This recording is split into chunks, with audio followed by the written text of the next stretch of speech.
आज हम जो टॉपिक डिस्कस कर रहे हैं वो उसका नाम है composition scheme under the GST.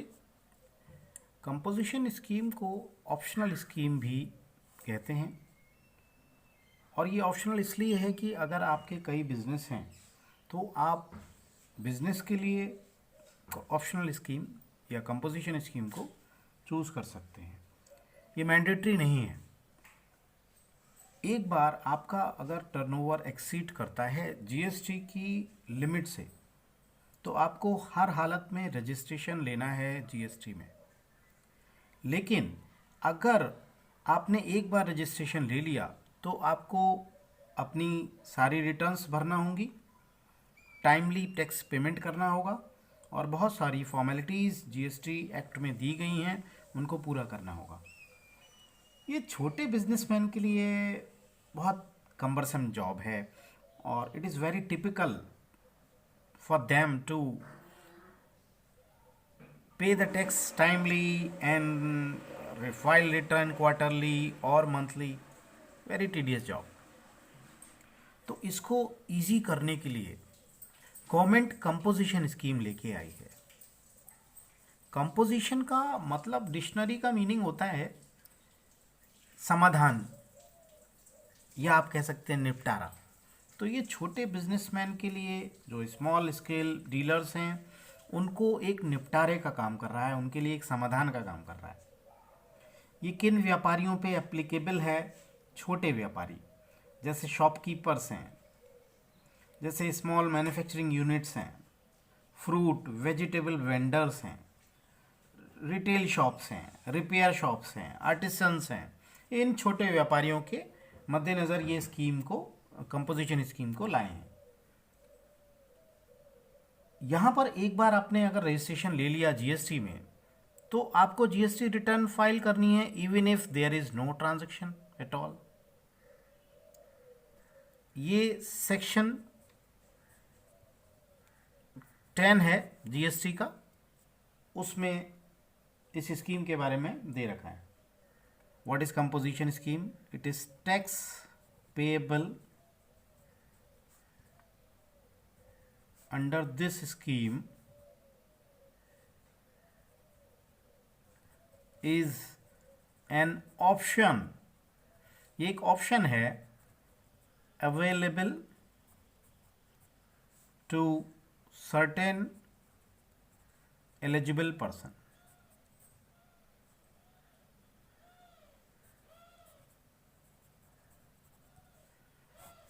ये एक ऐसी स्कीम है टैक्स पेएबल की जो ऑप्शनल है और अवेलेबल है to certain eligible person.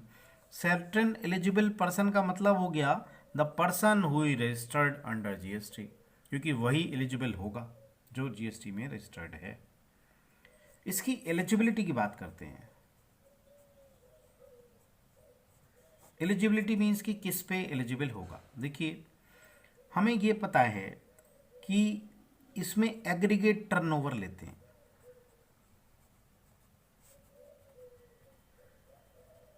Aggregate turnover in preceding financial year. Financial year और असेसमेंट ईयर दो चीज़ें होती हैं। फाइनेंशियल ईयर मीन्स हम जिस ईयर में ट्रांजैक्शन कर रहे हैं, असेसमेंट ईयर उसके नेक्स्ट ईयर होता है जिसमें हम उसको असेस करेंगे। तो यहाँ पर aggregate turnover in preceding financial year का मतलब हो गया, मान लीजिए हम 2020 और 21 इस समय असेसमेंट ईयर है, इसका फाइनेंशियल ईयर क्या होगा? 2019-20। तो जो हम इस साल का असेसमेंट हम इस साल देखेंगे तो इसकी टर्नओवर की फिगर यहाँ की देखेंगे 1920 के टर्नओवर पे हम इस साल रजिस्ट्रेशन देखेंगे कंपोजिशन में लेना है या नहीं लेना। और ये दूसरी चीज एग्रीगेट टर्नओवर लेते हैं। एग्रीगेट टर्नओवर का मतलब क्या हुआ कि हमें जितने भी हमारे बिजनेस वर्टिकल्स हैं, जितने भी बिजनेस सेगमेंट्स हैं, उन सारे यानी turnover across all the business verticals and segments across country under the same pan number. एक ही पैन में जितने बिजनेस वर्टिकल्स, जितने सेगमेंट्स हम कर रहे हैं, उन सब की टर्नओवर एग्रीगेट टोटल की जाएगी और उसमें एक्सपोर्ट्स भी इंक्लूड हो जाएंगे। तब हम देखेंगे कि हम कंपोजिशन स्कीम के अंदर आ रहे हैं कि नहीं। उसमें टर्नओवर की स्पेसिफाइड लिमिट अभी प्रेजेंट में 1.5 करोड़ है। अगर उससे कम है तभी हम ऑप्ट कर पाएंगे कंपोजिशन स्कीम को, अदरवाइज नॉट। अगर हमारी 1.5 करोड़ से एक्सीड कर रही है टर्नओवर तो we can not opt composition scheme at all. पूरा बिजनेस में टर्नओवर टोटल देखेंगे सारे बिजनेस का। जैसे मान लीजिए कोई टेक्सटाइल में भी है, इलेक्ट्रॉनिक्स में भी है, ग्रॉसरीज में भी है, तो वो तीनों जितने भी बिजनेस हैं, तीनों चारों, उन सबको टोटल करके एग्रीगेट टर्नओवर देखेंगे कि अगर 1.5 करोड़ से कम है तो कंपोजिशन स्कीम में ऑप्ट कर सकता है। और दूसरा चीज है कि या तो व्यापारी केवल जनरल जीएसटी में अंडर सेक्शन 9 ऑप्ट करेगा या सेक्शन 10 कंपोजिशन स्कीम ऑप्ट करेगा। ऐसा नहीं कर सकता वो कि एक बिजनेस के लिए सेक्शन 9 कर रहा है, जनरल जीएसटी ले रहा है, और दूसरे के लिए वो कंपोजिशन स्कीम, कंपोजिशन लेवी ले रहा है। ऐसा नहीं हो सकता, आप किसी एक ही में रिस्ट्रिक्टेड रहेंगे। एक मेरा छोटा सा क्वेश्चन है आपसे। मान लीजिए ये बिजनेसमैन ए है और ये सप्लाई कर रहा है, टैक्सेबल सप्लाई है और एग्जम्प्ट सप्लाई भी है। ये है 50 लैक्स की और ये है 1.2 करोड़। क्या ये कंपोजिशन ऑप्ट कर सकता है? यहाँ पर इस पे ये 18% कैटेगरी में ये चार्ज कर रहा है। टैक्सेबल सप्लाई है जिसमें 18% रेट है, टर्नओवर उसकी 1.2 करोड़ है। एक सेगमेंट अलग है, एग्जेम्प्टेड सप्लाई, वो कर रहा है 50 लैक्स की। क्या वो ऑप्ट करेगा जीएसटी कंपोजिशन स्कीम में? No, the answer is no. क्यों नहीं कर सकता? क्योंकि एग्रीगेट टर्नओवर टैक्सेबल 1.2 प्लस 50 1.70, यानी कि आपकी 1,70,00,000 से 50 लाख से एक्सीड कर गई तो आप कंपोजिशन स्कीम ऑप्ट नहीं कर सकते। I hope it is clear to you. अब हम बात करते हैं कि पर्सन्स एक्सक्लूडेड अंडर या फ्रॉम कंपोजिशन स्कीम। ऐसे कौन से व्यक्ति हैं, कौन से बिजनेसमैन हैं जो कंपोजिशन स्कीम से एक्सक्लूड कर दिए गए हैं? तो उसमें पहला, जो भी पर्सन कंपोजिशन स्कीम में रजिस्टर्ड होगा, he can not affect any inter state supplies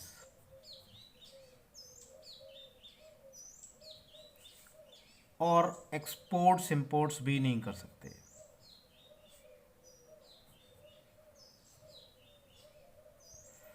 हाँ, कोई भी व्यक्ति जो कंपोजिशन स्कीम में रजिस्टर होना चाहता है वो अफेक्ट नहीं कर सकता inter state supplies. Inter state supply का मतलब एक स्टेट से दूसरे स्टेट में।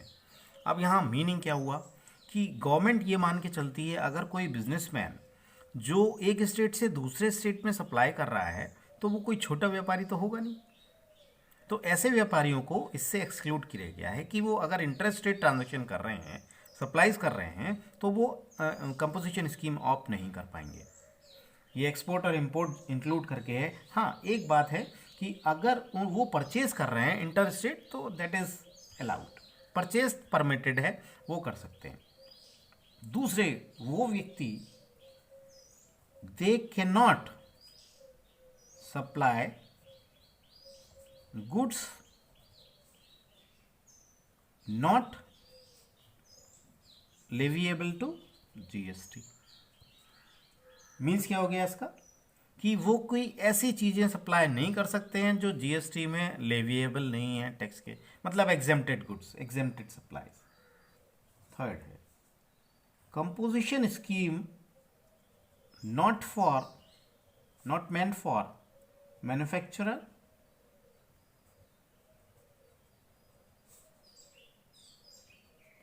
Of tobacco, paan masala and ice cream.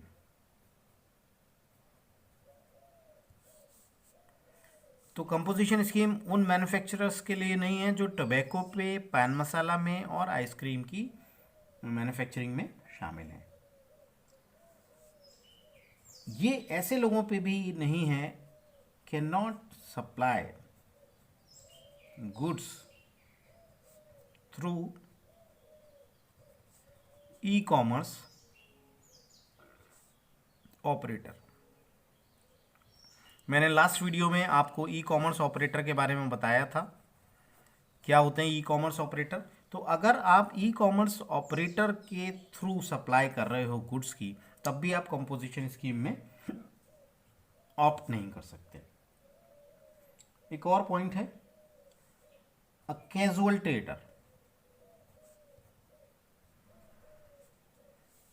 Casual trader भी इस स्कीम को ऑप्ट नहीं कर पाएगा। कैजुअल ट्रेडर का मतलब हो गया जो कभी कभी बिजनेस कर रहा है, कभी नहीं कर रहा है। और एक हो गया can not supply GST exempted goods.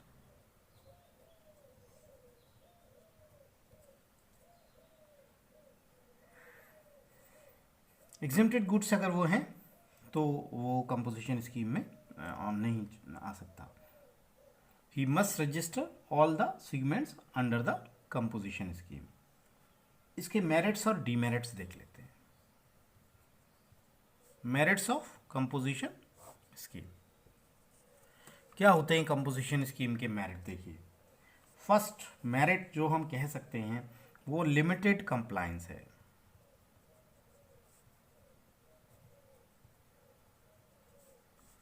Limited compliance means क्या हो गया लिमिटेड कंप्लायंस का? देखिए जीएसटी में कुल मिलाकर 37 रिटर्न्स इन अ ईयर हैं। कैसे हैं ये? मिनिमम 3 रिटर्न्स तो मंथली होती हैं, मंथली बेसिस पे 3 रिटर्न जानी है। 1 रिटर्न इज एनुअली। तो ये 12 इंटू 3 36 और 1 37 रिटर्न्स टोटल कंप्लीट ईयर में जाती हैं। जो मंथली रिटर्न होती हैं वो जीएसटीआर 3B में देंगे आप।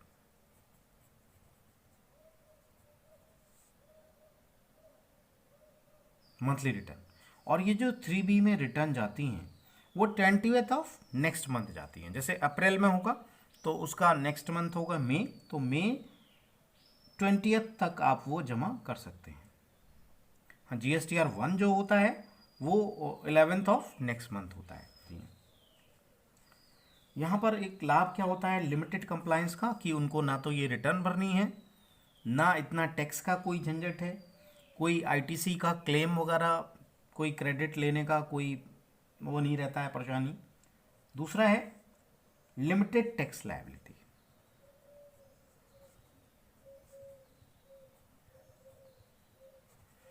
लिमिटेड टैक्स लायबिलिटी इसलिए है कि इनको जो रेट ऑफ टैक्सेशन है अंडर जीएसटी तो वो बहुत कम है, और 1% है एनी अदर ट्रेडर। मैन्युफैक्चरर और ट्रेडर के लिए अब कम कर दिया गया है, वो 2.5% बेसिकली रेस्टोरेंट्स वगैरह के लिए है। तो इनकी लिमिटेड टैक्स लायबिलिटी है। थर्ड पॉइंट जो एक मेरिट है वो हायर लिक्विडिटी।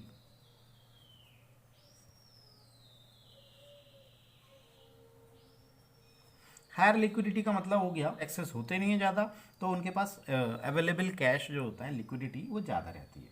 ये इसके कुछ मेरिट्स हैं। ईज़ ऑफ डूइंग बिजनेस आप इसको बोल सकते हैं कि क्या क्या आसानियां हैं। और एक जो अच्छा मेरिट मुझे लगता है वो है quarterly return as against the monthly returns. 3 monthly return you have to file only quarterly return, और इसको भरेंगे हम GSTR 4 में। अब इसको GSTR 4 की जगह नाउ इट इज़ CMP08 ये इसमें भरा जाने लगा है फॉर्म 2020 से। और इसकी जो डेट होती है वो होती है 18 of next month where the quarter ends. मान लीजिए क्वार्टर एंड हो रहा है, क्वार्टर आपका अप्रैल टू जून मानता हूँ मैं, तो अप्रैल में जून का जो क्वार्टर है उसकी जो डेट होगी वो जुलाई 18 होगी।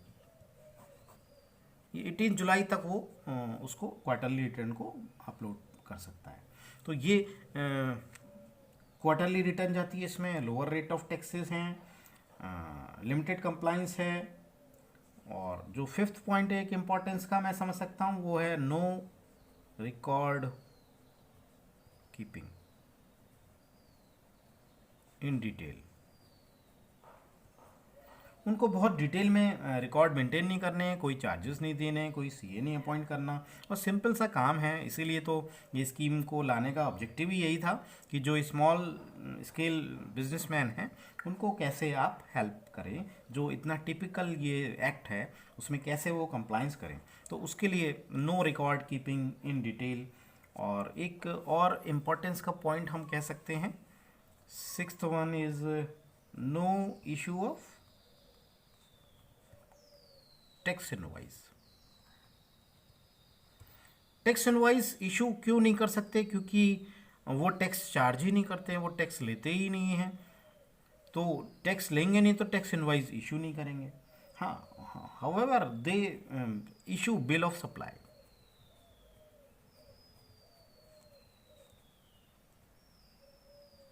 Bill of supply is issued rather than tax invoice. तो एक ये भी इसका एडवांटेज है। ये सारे इसके मेरिट्स मुझे समझ में आते हैं जो कंपोजिशन स्कीम के हैं। अब बात करते हैं हम डीमेरिट्स की। इसके डीमेरिट्स क्या है? Demerits of composition scheme. देखिए, पहला डीमेरिट तो ये है या कि वो इनपुट टैक्स क्रेडिट क्लेम नहीं कर सकते। इनपुट टैक्स क्रेडिट का मतलब क्या होता है कि हमने कुछ माल किसी से परचेज किया, कोई भी गुड्स परचेज किया, कोई भी सर्विस ली, उस पर आपने इनपुट किया, तो जो भी आप परचेज करते हो इनपुट कहलाता है। उस इनपुट पे आप टैक्स दे के आए हो और बेचते समय आपने टैक्स कलेक्ट किया है, तो जो बेचते समय टैक्स कलेक्ट किया है उसमें ख़रीदा हुआ जो टैक्स है वो माइनस हो जाता है, वो एडजस्ट हो जाता है। उस इनपुट पर दिया हुआ टैक्स को एडजस्ट करने के बाद जो रिमेनिंग अमाउंट होता है वो आप गवर्नमेंट को पे करते हो, तो इसको बोलते हैं इनपुट टैक्स क्रेडिट। और कंपोजिशन स्कीम में एक बार व्यापारी रजिस्टर्ड हो जाता है तो वो आईटीसी को क्लेम नहीं कर सकता। एक इसका डीमेरिट सबसे बड़ा ये है। दूसरा एक डीमेरिट अभी मैंने यहाँ इस एग्जाम्पल में बताया था आपको, ये जो एग्जाम्पल है मैंने आपको बताया था कि वो इसमें अगर दो सप्लाई कर रहा है, एग्जेम्प्टेड भी है टैक्सेबल भी है, तो वो टैक्स उसको सारे पे ही देना पड़ेगा। यानी इस केस में अगर ये एग्जेम्प्टेड सप्लाईज भी है 50 लैक्स और वो टैक्स देगा टोटल 1.7 करोड़ पे, तो पूरे पर 18% देना पड़ेगा उसे। ये नहीं होगा कि वो 50 लैक्स पे नील हो जाएगा और 120 पे 18% टैक्स देगा, उसको पूरे पे टैक्स देना होगा 1.7 करोड़ पे एट द रेट ऑफ 18%। सकते हैं हम टू पे tax at normal rates for transaction under the reverse charge। एक ये रिवर्स चार्ज को भी समझते हैं हम। रिवर्स चार्ज का मतलब क्या होता है कि जब हम कोई रेसिपिएंट हैं किसी भी सर्विस के और वो हम ले रहे हैं, कोई अनरजिस्टर्ड पर्सन है, अनरजिस्टर्ड डीलर है, तो हम अगर उससे सप्लाई ले रहे हैं, कोई वो अनरजिस्टर्ड है, हम रजिस्टर्ड हैं, तो वो अनरजिस्टर्ड से तो गवर्नमेंट एक्सपेक्ट नहीं करेगी कि आप ये कंप्लाइंस पूरा करें, तो रजिस्टर्ड पे रिवर्स चार्ज का एक लोड पड़ जाता है। तो एक ये भी इसका डीमेरिट है कि जो भी कंपोजिशन स्कीम में व्यापारी लोग हैं वो रिवर्स चार्ज के अकॉर्डिंग टैक्स पे करेंगे, उन पे रिवर्स चार्ज की लायबिलिटी बन जाती है। ये इसका दूसरा डीमेरिट है। तीसरा demerit, no composition scheme for services. Services अगर आप रेंडर करते हैं तो आप कंपोजिशन स्कीम में शामिल नहीं हो सकते। और सर्विसेज हालांकि अब शामिल की गई हैं 2020 इफेक्टिव, सर्विसेज को भी इंक्लूड किया गया है, उसकी कुछ लिमिट दे रखी है 50 लाख की। तो अगर आप सर्विस करते भी हैं और आपकी सप्लाईज आपकी 50 लाख से कम है टर्नओवर, अलाउड है कंपोजिशन स्कीम में ऑप्ट करना। और वो गुड्स भी सप्लाई कर सकते हैं जो ये 50 लैक्स के सर्विसेज की जो लिमिट है वो सर्विसेज के लिए है, वो गुड्स भी सप्लाई कर सकते हैं। तो वो पे टैक्स करेंगे एग्रीगेट टर्नओवर, वही चीज़ आ गई फिर से कि एग्रीगेट टर्नओवर पर उनको पे करना होगा। इस फाइनेंशियल ईयर से ही इसको सर्विस को इंक्लूड किया गया है, अदरवाइज पहले सर्विसेज इसके दायरे में नहीं थी। केवल रेस्टोरेंट सर्विस उसका एक एक्सेप्शन था कि रेस्टोरेंट सर्विस को वो लेते थे। अच्छा, एक बात और है, जो अभी मैंने ये क्वार्टरली रिटर्न बताई थी आपको अप्रैल टू जून, सपोज ये जून की जो डेट है, ये अब कंपोजिशन स्कीम की लेवी करने की भी जून जो अभी मार्च 20 है उसमें कंपोजिशन स्कीम में आप ऑप्ट करने की डेट जो है ड्यू टू कोविड-19 date extended to 30th of June. ये हम जीएसटी रेट्स देखेंगे for composition scheme. GST rate composition scheme में गिवन है और उसमें कैटेगरीज बनी हुई हैं जैसे मैन्युफैक्चर, एंड इसमें ट्रेडर भी इंक्लूड्स हैं, और एक है रेस्टोरेंट सर्विसेज। ये दो सर्विस मैं मान के चलता हूँ। इसमें जो रेट्स हैं वो रेस्टोरेंट के लिए 2.5% CGST है और 2.5% SGST है, और टोटल हो गया ये 5%। यानी ये रेस्टोरेंट वाले 5% कंपोजिशन स्कीम टैक्स पे करेंगे, ये IGST हो गया और ये SGST हो गया। और जो मैन्युफैक्चरर एंड डीलर्स हैं वो 0.5% एंड इट बिकम्स 1%। तो ये इस तरह से टैक्स स्ट्रक्चर दे रखा है। जो जीएसटी के टैक्स रेट कंपोजिशन स्कीम में है वो मैन्युफैक्चरर और ट्रेडर्स के लिए 1% है और रेस्टोरेंट्स के लिए ये 5% दिए हुए हैं।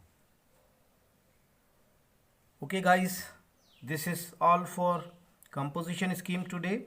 Hope you enjoyed it. Thank you very much.